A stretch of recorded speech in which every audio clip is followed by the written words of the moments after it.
మీ trading లాభాలపై high brokerage charge చేస్తున్నారా? అయితే రతన్ టాటా ఇన్వెస్ట్ చేసిన అప్స్టాక్స్లో ఫ్రీ డిమాట్ అకౌంట్తో కేవలం ₹20 బ్రోకరేజ్తో ట్రేడింగ్ చేసుకోండి. అలాగే life time zero MC charges. డిస్క్రిప్షన్లో లింక్తో అకౌంట్ క్రియేట్ చేస్తే ₹1000 brokerage cash back and ₹20,000 free rocket calls ఫ్రీగా పొందండి.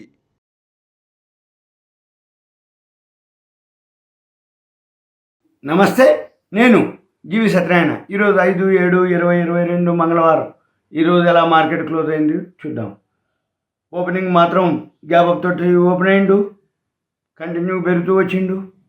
మధ్యాహ్నం యూరోపియన్ మార్కెట్లు స్టార్ట్ అయినాయి, యూరోపియన్ మార్కెట్లు డౌన్తో మొదలైనవి. ఈరోజు రాత్రికి అమెరికా మార్కెట్లు పడతాయి అని మన మార్కెట్లు ఏవైతే ఉన్నాయో పెరిగి లాస్ట్లో పడిపోవడం మొదలుపెట్టింది. యూరోపియన్ మార్కెట్లు ఎక్కడి నుంచి అయితే ఉందో 12:30కి స్టార్ట్ అయినాయి. తర్వాత చిన్న దిగుతూ చిన్నగా -100 పాయింట్లు మైనస్లో క్లోజ్ అవడం జరిగింది మన మార్కెట్లో. ఇది ఇక మనము గమనించవలసింది. అయితే ఏవైతే 30 కంపెనీలు ఉంటాయో ఇక్కడి నుంచి స్టార్ట్ అయ్యిండు వాడు 12 నుంచి చిన్నగా యూరోపియన్ మార్కెట్ల నుంచే. అయితే ఇప్పుడు యూరోపియన్ మార్కెట్లు మాత్రం మైనస్లోనే రన్ అవుతున్నాయి. 0.9%, 1%. ఏది నిక్కీ ఏషియన్ మార్కెట్లు మిక్స్డ్గా హాంకాంగ్, తైవాన్ అవి కొన్ని ప్లస్లోనే క్లోజ్ అయినాయి. నిక్కీ కూడా, జపాన్ కూడా ప్లస్లోనే క్లోజ్ అయింది. కానీ మన యూరోపియన్ మార్కెట్లు అంటే అవి ప్లస్లో క్లోజ్ అయినాయి, యూరోపియన్ మార్కెట్లో మైనస్లో ఓపెన్ అయినాయి. ఇవి కంటిన్యూ మైనస్లో క్లోజ్ ఇప్పుడు రన్నింగ్లో ఉన్నాయి. రాత్రికి అమెరికా మార్కెట్లు మైనస్లో ఓపెన్ అవుతాయి అని ఇక్కడ మన మార్కెట్లో ప్రాఫిట్ అంటే ఇక పడిపోవడం జరిగింది.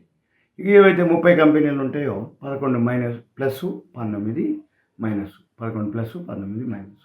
తర్వాత మనం ఎన్ఎస్సికి వస్తే ఎన్ఎస్సిలో ఏవైతే ఉన్నాయో ఎన్ఎస్సిలో 50 ఏవైతే ఉంటాయో 22 ప్లస్ 28 మైనస్, 22 ప్లస్ 28 మైనస్. ఓవరాల్గా అంటే 50 కంపెనీల్లో 22 ప్లస్ 22 మైనస్ 50. తర్వాత 24.5 పాయింట్లు మైనస్. టాప్ గెయినర్స్ వచ్చి ఇవాళ ఇవి Shree Cement, Power Grid, Bajaj Finserv, Hindustan Unilever, ONGC ఇవి పెరగటం మొదలుపెట్టారు. ఓఎన్జీసీ మళ్ళీ బౌన్స్ బ్యాక్ అయింది అన్నట్టు. అంటే పడ్డంత వరకు పడ్డాడు విన్ఫాల్ తోటి, మళ్ళీ చిన్నగా బౌన్స్ బ్యాక్ అయింది. తర్వాత ఈరోజు సెక్టార్లు అన్నీ కూడా మైనస్లోనే ఉన్నాయి. తర్వాత ఇక బ్యాంక్ నిఫ్టీ వచ్చేటప్పటికి నిఫ్టీ బ్యాంకు 125 పాయింట్స్ మైనస్లో క్లోజ్ అయింది, 0.37%. 12 బ్యాంకుల్లో 2 ప్లస్ 10 మైనస్ టోటల్గా. ఇక సెక్టార్లు అన్నీ కూడా మెటల్ ఒకటి కొంచెం బెటర్గా ఉంది. మెటల్ 13.8. ఫార్మా కొంచెం పెరగడం మొదలుపెట్టింది. అయితే ప్రీ మార్కెట్లో పెరిగిన ఏదైతే నిఫ్టీ ఉందో నిలబడలేకపోయింది. నిఫ్టీ నెక్స్ట్ 50 పర్లేదు, కొంచెం బాగుంది. ఇక తర్వాత ఈరోజు టర్న్ ఓవర్కి వస్తే ఏవైతే టర్న్ ఓవర్ ఉందో F&Oలో 92,54,616.32 కోట్లు F&Oలో టర్న్ ఓవర్ జరిగింది. క్యాష్ మార్కెట్లో టర్న్ ఓవర్ వచ్చేటప్పటికి 40,516.67 కోట్లు క్యాష్ మార్కెట్లో టర్న్ ఓవర్ జరిగింది. బీఎస్సీలో వచ్చేటప్పటికి బీఎస్సీలో టర్న్ ఓవర్ ఇవాళ 2,429.48, చాలా తగ్గిపోయింది టర్న్ ఓవర్. బీఎస్సీలో 2,000 చిల్లర ట్రేడ్ అవుతుంది.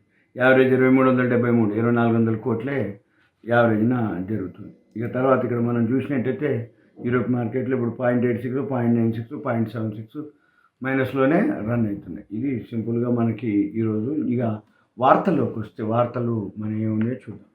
ఈ వార్తలు పిఎస్పి ప్రాజెక్ట్స్ ఏదైతే ఉందో దానికి ఆర్డర్ బుక్ 5,000 కోట్ల రూపాయల వరకు ఆర్డర్ బుక్ ఉంది. తర్వాత ఏదైతే రామా స్టీల్ ట్యూబ్స్ అది స్ప్లిట్టింగ్ చేస్తుంది ₹5 తర్వాత డవ్ ఫ్యూచర్స్ ఈరోజు రాత్రికి నెగిటివ్లో ఓపెన్ అయితే అనేది ఒక న్యూస్.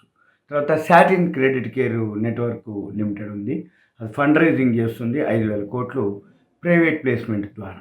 తర్వాత ఇన్ఫ్లేమ్ అప్లియన్సెస్ అని ఒక కంపెనీ ఉంది, అది 45,000 కిచెన్ అప్లియన్సెస్ వేరియస్ మోడల్స్లో, అది Hindware subsidiary company. Inflame appliances Hindware subsidiary company, దానికి 45,000 కిచెన్ అప్లియన్సెస్ వేరియస్ మోడల్స్లో ఆర్డర్స్ రావడం జరిగింది. తర్వాత స్టీల్ ఎక్స్చేంజ్ ఇండియా లిమిటెడ్ అది స్ప్లిట్టింగ్ చేస్తుంది రూ. 10 రూపాయిగా. రికార్డ్ డేట్ వచ్చి జూలై 13వ తారీఖు. తర్వాత వైబ్రెంట్ గ్లోబల్ లిమిటెడ్ ఒక కంపెనీ ఉంది, అది ఎమాల్గమేషన్ అవుతుంది vibrant global infra project private limited. ఈ కంపెనీ వైబ్రెంట్ గ్లోబల్ లిమిటెడ్లోకి ఎమాల్గమేషన్ కలిసిపోతుంది, విలీనం అవుతుంది. తర్వాత రాధా డెవలపర్స్ ఉంది, స్ప్లిట్టింగ్ జరుగుతుంది, అది రూపాయిగా జరుగుతుంది. బోనస్ ఇస్తుంది మళ్ళీ 1:1 బోనస్ 1:1, స్ప్లిట్టింగ్ రూపాయిగా ఫేస్ వాల్యూని మారుస్తున్నారు. రికార్డ్ డేట్ వచ్చి జూలై 15వ తారీఖు రికార్డ్ డేట్ అది. తర్వాత ఇమామి ఏదైతే ఉందో అది ఇంక్రీజ్ చేసుకుంది, దాని సబ్సిడరీ కంపెనీ ఒకటి ఉంది, బ్రిలేర్ సైన్స్ అనే ఒక కంపెనీ, ఆ సబ్సిడరీ కంపెనీ ఇమామికి. దాంట్లో 72.02% అంతకు ముందుంటే ఇప్పుడు 77.53% స్టేక్ని పెంచుకోవడం జరిగింది ఇమామి. తర్వాత ఎల్ఐసి వచ్చి నేపాల్లో ఒక ఎల్ఐసి బ్రాంచ్ కోసం 127.07 కోట్లు ఒక ఇన్వెస్ట్మెంట్ చేయడం జరుగుతుంది ఎల్ఐసి ఆఫ్ ఇండియా. తర్వాత టెక్ మహీంద్రా ఏదైతే ఉందో కంపెనీ కోయంబత్తూరులో ఒక న్యూ బ్రాంచ్ ఓపెన్ చేయడం జరుగుతుంది. 1000 మందిని హైర్ చేయడం కూడా చేస్తుంది టెక్ మహీంద్రా. తర్వాత టాటా పవర్ వచ్చి 300 కోట్లు సోలార్ ప్లాంట్ ఒకటి తమిళనాడులో స్టార్ట్ చేస్తుంది టాటా పవర్ ఒకటి.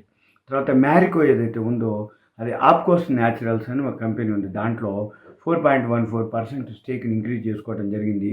దాంతో 56.52% ఇంక్రీజ్ అవుతుంది మ్యారికో ఆప్కోస్ న్యాచురల్స్ అనే కంపెనీలో. తర్వాత గోల్డ్ ఇంపోర్ట్స్ జరిగినాయి, అది $2.61 బిలియన్ జూన్లో 2.61 బిలియన్లు తగ్గడం జరిగింది. అయితే ఓవరాల్గా అంటే మంత్ ఆన్ మంత్ చూస్తే తగ్గింది, కానీ ఇయర్ ఆన్ ఇయర్ చూస్తే 169.5% ఇంక్రీజ్ అయింది గోల్డ్. తర్వాత స్టీల్ స్ట్రిప్స్ వీల్స్ అనే కంపెనీ ఉంది, స్ప్లిట్టింగ్ చేస్తుంది, అది రూపాయిగా జూలై 19వ తారీఖు బోర్డు మీటింగ్ ఉంది. మార్క్ శాన్స్ ఫార్మా అని ఒక కంపెనీ ఉంది, మార్క్ శాన్స్ ఫార్మా, అది బైబ్యాక్ చేస్తుంది, జూలై 8వ తారీఖు బోర్డు మీటింగ్ ఉంది. ఇది ఈ రోజుకి న్యూస్. అయితే మార్కెట్లు మాత్రం వోలటాలిటీ ఉంటున్నాయి. ఉదయం గ్యాప్ అప్ తోటి ఓపెన్ అయింది, చివరికి మైనస్లో క్లోజ్ అయింది. అంటే గ్యాప్ అప్ రాత్రి అమెరికా మార్కెట్లు సెలవు ఉన్నాయి, కానీ అంతకుముందు అంటే యూరోప్ మార్కెట్లు, ఏషియన్ మార్కెట్లు పాజిటివ్ తోటి, మన మార్కెట్లు కూడా పాజిటివ్ తోటి ఓపెన్ అవ్వడం జరిగింది. మధ్యాహ్నం వరకు బాగానే ఉంది, మధ్యాహ్నం తర్వాత రాత్రికి అమెరికా మార్కెట్లు పడతాయి అని యూరోప్ మార్కెట్లు పడ్డాయి. యూరోప్ మార్కెట్లు పడేటప్పటికి మన మార్కెట్లు కూడా పట్టడం జరిగింది. ఇది సింపుల్గా మార్కెట్ యొక్క విశ్లేషణ. ఇటువంటి మీకు పోస్ట్ మార్కెట్, ప్రీ మార్కెట్ కానీ ఏదైనా ఇన్ఫర్మేషన్ కావాలి అనుకుంటే మీ పేరు, ఏరియా నాకు వాట్సాప్ మెసేజ్ పెట్టండి, గ్రూప్లో యాడ్ చేస్తాము, ఎప్పటికప్పుడు మీకు అప్డేట్ చేయడానికి వీలవుతుంది. ఇది సింపుల్గా మీకు ఒక ఇన్ఫర్మేషన్ మాత్రమే. సుమన్ టీవీ ధన్యవాదాలు. Thank you. సెలవు.